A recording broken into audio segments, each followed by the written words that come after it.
90 రోజుల కోర్సు పూర్తి చేస్తే చాలు 100% ప్లేస్మెంట్ సపోర్ట్ తో సాఫ్ట్వేర్ జాబ్ మీ సొంత. వెంటనే కోడ్ జ్ఞాన్ డెస్టినేషన్ ని సంప్రదించండి. మన ముందు ఎంతో మంది కీలకమైన నేతలు, వైపు తిరుపతి ఎమ్మెల్యే గారు, పరమ పవిత్రమైన ప్లేసు తిరుమల తిరుపతి దేవస్థానం ప్రపంచమంతా చూసింది. హిందూ సనాతన పరిరక్షకుడిగా పవన్ కళ్యాణ్ గారు అవతరించారు. అటువంటి తిరుపతి నుంచి ఎమ్మెల్యేగా అరణ్య శ్రీనివాస్ గారు గెలుపొందారు. ఎందుకంటే గతంలో వైసీపీ పార్టీలో ఆయన ఎదుర్కొన్న ఇబ్బందులు కూడా చాలా సందర్భాల్లో చెప్పారు. తనకి ఒక భరోసా ఇచ్చి టికెట్ కేటాయించి కాడి నుంచి ఆయన గెలుపు చివరి వరకు కూడా పవన్ కళ్యాణ్ గారు ఎంతో కాన్సన్ట్రేషన్ చేశారు. తిరుపతి అరణ్య శ్రీనివాస్ గారితో ముందుగా మాట్లాడదాం. Thank you sir. Pawan Kalyan గారితో మీ జర్నీ, ఎందుకంటే తిరుపతి అంటే మామూలు విషయం కాదు, ప్రపంచంలోని హిందువులకు అత్యంత పవిత్రమైన ప్లేస్. అటువంటి తిరుపతి నుంచి మీరు జనసేన తరపు నుంచి గెలిచారు.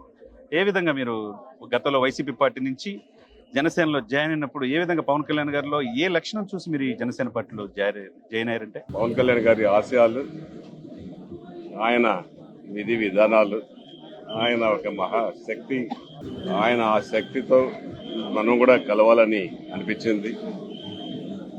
వైసీపీ ప్రభుత్వంలో మీ అందరికి కూడా తెలుసు, ఆఖరి వరకు రాజ్యసభ సీట్ ఇప్పిస్తామనేసి, ఎమ్మెల్యే లేదు రాజ్యసభ ఇప్పిస్తామని చెప్పడం, అది కూడా లేదు నెక్స్ట్ 26లో ఇప్పిస్తామని చెప్పడం, ఆ తర్వాత గమ్మని విరామం తీసుకుంటామనేసి అనే సమయంలో జన సైనికులు వచ్చి జనసేన పార్టీలో చేరాలని చెప్పడం, అంతలోపల గౌరవ జనసేన పార్టీ అధ్యక్షులు పవన్ కళ్యాణ్ గారు పిలుపు రావడం, ఆయన పిలుపు మేరకు చెప్పపై కలవడం, అన్కండిషనల్ కూడా పార్టీలో చేరాలని, నేనేం సీట్ కావాలని కూడా అడగలేదు.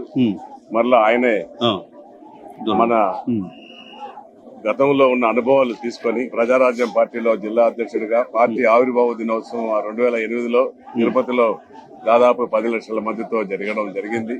అవన్నీ ఆయనతో ప్రయాణం చేయడం తెలుసు. ఆయన కూడా వ్యక్తిగతంగా పరిచయం ఉంది కాబట్టి ఆయన పిలుపు మేరకు పార్టీలో చేరడం జరిగింది. మళ్ళీ ఆ తర్వాత తిరుపతి అసెంబ్లీ నియోజకవర్గం సీట్ ఇవ్వడం, గెలుపుకు సహకరించడం, పూర్తిగా రాయలసీమలోనే 52 మంది ఎమ్మెల్యేలు ఉంటే అత్యధిక మెజారిటీ తిరుపతిలో గెలిచి రావడం, అది పవన్ కళ్యాణ్ గారు, ఎన్డీఏ కూటమి, చంద్రబాబు నాయుడు గారు అదేవిధంగా సహకారాలు. అదేవిధంగా ఇప్పటి వరకు 11 ప్లేనరీలు జరిగినాయి. అపజయం తప్పితే ఆయనకి విజయం లేదు. 12వ ప్లేనరీ. ఈ ప్లేనరీలో ఈ రోజున పవన్ కళ్యాణ్ గారు విజయోత్సవ సభ డిప్యూటీ సీఎం గా ఆయనతో పాటు మొదట 25 సీట్లు వేశారు, 21 మంది ఎమ్మెల్యేలకి, ఎంపీలకి. ఈ 9 మాసాల్లో, ముఖ్యంగా ఈ 6 మాసాల నుంచి అంతా కూడా తిరుపతి చుట్టే రాజకీయం జరుగుతుంది. ఎందుకంటే లడ్డూ కల్తీ కాడి నుంచి హిందూ సనాతన ధర్మ పరిరక్షణ కావచ్చు, 6 దశాబ్దాలు ఎప్పుడు లేని విధంగా 6 తొక్కిసలాట్లో చనిపోవటం కావచ్చు, ఇవన్నీ చూస్తే ఎవరు లేని విధంగా 11 రోజులు ప్రాయశ్చిత్త దీక్ష చేశారు. కాలినడకన తిరుమలకి వెళ్ళారు. హిందూ మనోభావాలు గౌరవించాలన్నారు. ఎక్కడ దేవాలయాలు జరిగినా హిందూ సనాతన పరిరక్షణ కోసం 100 కోట్ల మందికి నేనున్నానన్నాడు. నా పార్టీ అధ్యక్ష పదవి ముఖ్యం కాదు, నా డిప్యూటీ సీఎం ముఖ్యం కాదని మీరు పక్కన ఉన్నప్పుడే మీ నాయకుడు అన్నాడు. అంటే ఈ కుహన లౌకికవాదులు ఉన్న ఈదులో ఓట్లు పోతాయని భయపడి ఈ రోజుల్లో కూడా అటువంటి నాయకుడు 100 కోట్ల మంది సంపదగా, ఈరోజు ఆయన రాష్ట్ర సంపద కాదు, ఈరోజు దేశ సంపదగా పవన్ కళ్యాణ్ గారు ఎమర్జీ అయిన తీరును చూస్తే మీకు ఎలా అనిపిస్తుంది ఎమ్మెల్యేగా? తిరుపతి అనేది ప్రపంచంలో కల్లా అతిపెద్ద హిందువుల ఆరాధ్య దైవం, కలియుగ వెంకటేశ్వర స్వామి వెలిసి ఉన్న నిలయం. ప్రతి ఒక్కరు కూడా తిరుపతి తిరుమలను చూడని వారు ఉండరు, వెంకటేశ్వర స్వామిని దర్శనం చేసుకుని ఉండరు. అందులో భాగంగా గత 5 సంవత్సరాల్లో ఎన్నో కలుషితమైన వ్యవహారాలు వైఎస్ఆర్ గవర్నమెంట్ పీరియడ్ లో జరగడం జరిగింది. అప్పుడు చైర్మన్ కరుణాకర్ రెడ్డి గారు కానీ, మన వైవి సుబ్బారెడ్డి గారు కానీ తిరుమల తిరుపతి గురించి, ఆలయ ప్రతిష్టల గురించి, సాంప్రదాయాల గురించి పట్టించుకునే దాఖలాలు లేవు.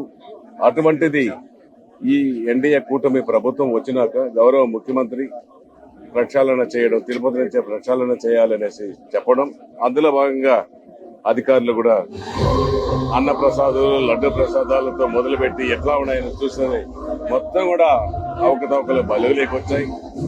సిట్టు ఏర్పాటు చేసి దోషులను కూడా తేల్చారు. ఒకవైపు సిట్టు, ఒకవైపు సిబిఐ అన్ని జరుగుతా ఉంది. సిబిఐ కూడా జరుగుతా ఉంది.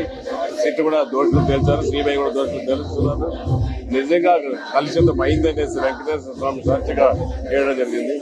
ప్రాయశ్చిత్తం కోసం మన జనసేన అధ్యక్షులు గౌరవ పవన్ కళ్యాణ్ గారు 11 రోజులు దీక్ష చేసి కాలినడకన తిరుమల వెంకటేశ్వర స్వామి తప్పు జరిగింది, క్షమాపణ అడుగుతున్నాను, సనాతన ధర్మం కొనసాగిస్తాననేసి ఆ రోజు నుంచి కూడా అక్కడ ఒక బహిరంగ సభ తిరుపతిలో పెట్టడం జరిగింది. తిరుపతిలో మీ అందరికి కూడా తెలుసు, తిరుపతి ఒక పుణ్యక్షేత్రం, ఒక ఆధ్యాత్మిక నిలయం.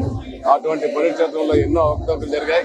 ఇప్పుడు వీటన్నిటి కూడా చోటు లేకుండా ఒక పక్క ముఖ్యమంత్రి గారు, ఇంకో పక్క ఉప ముఖ్యమంత్రి గారు ప్రక్షాళన చేసి అన్నింటినీ కూడా సెటరేట్ చేస్తున్నారని కూడా తెలియజేస్తారు. వైసీపీలో ఇటీవల 6 కార్పొరేటర్లు తీసుకొచ్చారు. ఇక తిరుపతిలో వైసీపీ ఖాళీ అయినట్టేనా?